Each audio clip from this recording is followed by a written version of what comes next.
Being a gladiator in ancient Rome meant living permanently on the edge between death and eternal glory. To the public, they were admirable fighters. To the empire, a guaranteed spectacle. And to themselves, more often than not, simple survivors. Despite short and violent lives, a few of these men achieved something rare: immortality through fame. Their bouts, triumphs, and even their downfalls echoed through the centuries, preserved in verse, mosaics, sculpture, and even street graffiti. They were a unique blend of athlete, performer, and martyr, adored by emperors and acclaimed by the people. In this video, you'll meet the 10 most emblematic gladiators of the Roman Empire. In the forgotten corners of Pompeii, buried under Vesuvius's fury, archaeologists found traces of a past that refused to fade. Messages scratched into walls for a name that would not be erased: Tetrates. He wasn't an emperor or a senator, yet his feats in the arena struck such a chord that ordinary people commemorated him with the humblest tools: nails and charcoal. Graffiti from the 1st century recounts his decisive victory over an opponent named Prudes. Though little is known about that duel, it was so memorable that his fame crossed borders. Tetrates fought as a myrmio, distinguished by a large rectangular shield, a short sword, and an imposing helmet. Most striking of all was his boldness. He fought without chest protection, trusting entirely in his defensive skill and agility. Every time he stepped into the arena, he accepted extreme risk, and perhaps that's what made him so fascinating. His renown spanned seas and mountain ranges. Pottery and objects bearing his name and image have been found as far away as Gaul, Britannia, and Pannonia, today's France, the United Kingdom, and Hungary, proof that his popularity reached international dimensions, something highly unusual for a gladiator of that era. We don't know for certain how many fights he won, but his mark is literally carved into the walls of an entire city. In 1st century Rome, few names stirred the stands like Spiculus. What made him truly exceptional wasn't only his prowess, but his extraordinary relationship with the most powerful man in the world, Emperor Nero. Spiculus won Nero's favor with courage and immaculate performances. He wasn't just a victorious fighter, he became the emperor's favorite. Known for extravagance and theatrical impulses, Nero displayed his admiration in the most opulent way possible, granting Spiculus luxurious residences, vast estates, and great wealth, rewards unimaginable for someone of such humble origins. Most gladiators were slaves or prisoners of war, but Spiculus broke the mold, living like a true celebrity at the heart of imperial power. Nero's fascination ran so deep that, in his final hours, when the regime was collapsing and enemies closed in, the emperor expressed a wish to die at Spiculus's hand rather than anyone else's. Unable to find him, he ultimately took his own life with a servant's help. While many gladiators left their legacy in scars, swords, and broken shields, Hermes was immortalized in Roman poetry. The renowned poet Martial, a central figure of the era's literary satire, dedicated verses to him, rare honors for a gladiator, praising his technique, elegance, and near-mythic skill. Hermes didn't just possess strength, he was unpredictable. In an age when most fighters specialized in a single style, Myrmio, Retiarius, or Thracian, Hermes mastered at least 3 and switched tactics to suit the opponent. That versatility made him almost impossible to read. To the public, he was a spectacle. To his rivals, a nightmare. No one knew which Hermes would step into the sand. Martial compared him to figures from myth, and with reason. Hermes fought as if performing a dance, combining physical power with calculated movement and a touch of charisma in theater. His name recurs in poems as a synonym for excellence in combat. And when a poet like Martial decides to etch you into verse, it means you've conquered more than matches. You've conquered time itself. Few contests in ancient Rome had the impact of the duel between Varus and Priscus. It wasn't remembered for brutality, but for what it symbolized. Fought in AD 80 during the inauguration of the Flavian Amphitheater, the Colosseum, under Emperor Titus's watchful gaze, it was a grand occasion designed to impress the world, and both gladiators delivered more than anyone expected. According to Martial's detailed account, Varus and Priscus engaged in a balanced, prolonged fight of extraordinary technique, trading blows with precision and displaying remarkable endurance and uncommon skill. The arena, usually echoing with shouts and executions, fell into a reverent hush when the two exhausted fighters acknowledged their limit and lowered their weapons at the same time. There was no victor and no vanquished. Moved by the moment, Titus made an unprecedented decision. He awarded both men the rudis, the wooden sword that symbolized freedom. Manumission was already rare. Winning it without spilling an opponent's blood was rarer still. Receiving it together amid the roar of the crowd was truly legendary. Varus and Priscus became famous not for violence, but for proving that even in the harshest theater on earth, there was room for dignity, skill, and mutual respect. Fighting other men was dangerous enough. Facing wild beasts bordered on suicide. Yet there was one man who not only survived, but triumphed. Carpophorus, the celebrated bestiarius. Unlike conventional gladiators, bestiarii trained to battle wild animals. Lions, bears, leopards, bulls, even rhinoceroses. Entering the arena in this role was almost a death sentence, and few lived to tell of it. But Carpophorus was no ordinary man. He seemed invincible. His most famous feat took place in a single event at the Colosseum, where he stepped out before a massive crowd and brought down 20 wild beasts, one after another. The audience was stunned by such a display of courage and skill. Wearing only partial protection, he confronted raw nature head-on. In ancient Rome, mastering animals wasn't merely entertainment. It was a symbol of absolute power. Because of his strength and control, he was compared to Hercules. His name came to represent human supremacy over chaos, civilization over the untamed. For most, the arena marked the end of the road. For Crixus, it was only the beginning.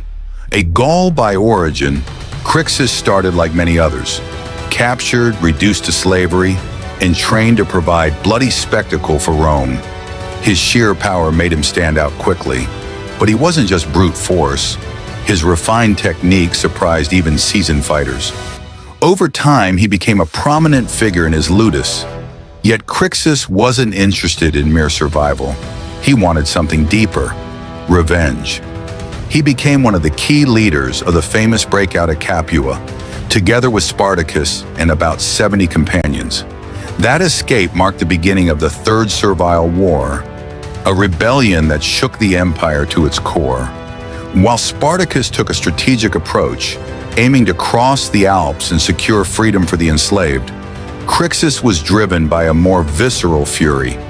He sought to punish Rome's aristocracy.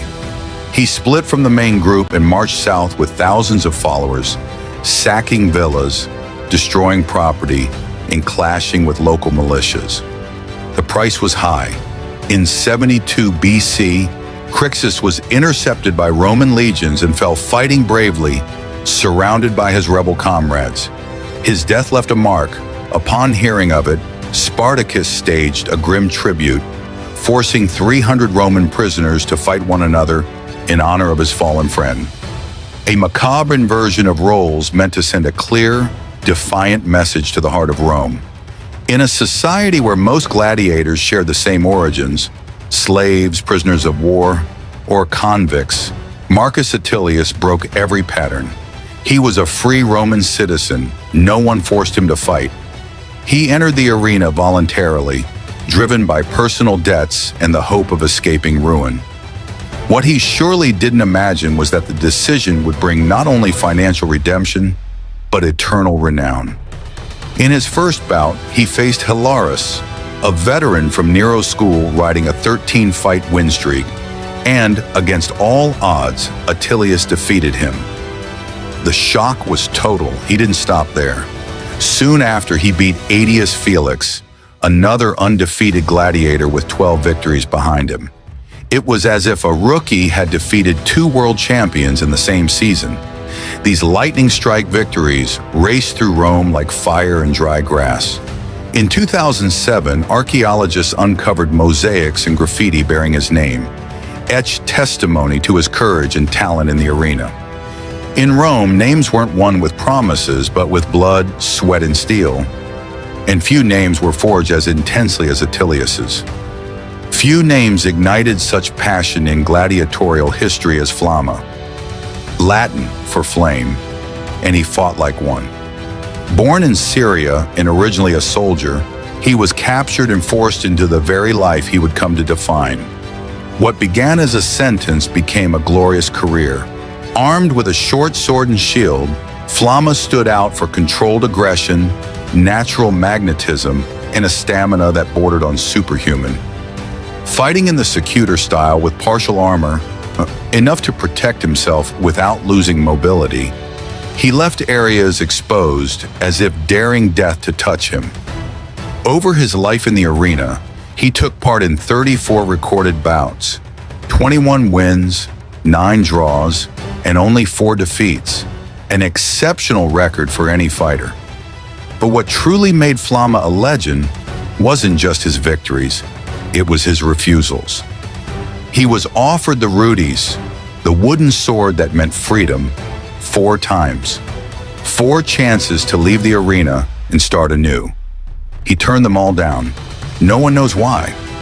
Some believe Flamma found purpose in combat. Perhaps it was for glory, perhaps loyalty to his ludus, or maybe inside the arena, he felt in complete control of his fate. He died at 30, remarkably old for a gladiator, and was buried with honors, his tomb preserved to this day, with an inscription that celebrates not only his name in fights, but his choice to remain in the arena, where he became living fire for history. If there's one name that eclipses all others when gladiators are mentioned, it's Spartacus. He was not merely a warrior, he was a symbol, a threat to Rome, and an emblem of freedom. A Thracian by origin, he was captured, sold as a slave, and sent to the gladiator school at Capua. Astute, brave, and charismatic, he soon stood out not only for his fighting skill, but for a rebellious spirit. In 73 BC, Spartacus and some 70 gladiators escaped with whatever they could find, even kitchen knives. That flight ignited the Third Servile War, the largest slave uprising in the history of the Roman Empire. What began as a breakout became a mass movement. Within months, the band of gladiators turned into a force of thousands, slaves, peasants, miners, united under his leadership. With keen tactical sense, Spartacus defeated multiple Roman legions, including those led by experienced consuls. Alongside Crixus, he organized a true rebel army. His plan was to cross the Alps and free his followers forever. But for reasons still debated, he returned to southern Italy, where in 71 BC, he faced the general Marcus Licinius Crassus. He was defeated. His body was never found, which only fed his legend. It's believed he died as he lived, on the front line, sword in hand. The survivors of his army were crucified along the Appian Way. More than 6,000 crosses, yet the flame of his struggle did not go out. Spartacus entered history as the ultimate symbol of resistance against tyranny. His name lives on, not only in books, but in the imagination of all who believe that freedom is worth any price. With swords drawn and feet in the sand, these men not only confronted death, at times they defeated it in ways ancient Rome would never forget. Gladiators were unlikely heroes, tragic and legendary figures whose stories outlived them. Some found glory in fame, others in freedom, and a few even in rebellion. From the alleyways of Pompeii to the ruins of the Colosseum, Their names still echo among mosaics, poems, statues, and graffiti. They weren't just fighters. They were a fusion of athletes, artists, and martyrs, admired by emperors, cheered by the people, and now immortal in history. This journey through the intertwined fates of Rome's most celebrated gladiators shows that, even from the lowest places, from slavery or exile, human beings can reach immortality. Every bout, every scar, every decision made within the arena helped forge legends that still defy oblivion today. If this voyage through the great Roman gladiators fascinated you, don't forget to leave a like and subscribe to the channel. And as always, may Mars guide you in battle. And if you want to know what a Roman soldier ate in 24 hours, click the thumbnail on screen. See you in the next story.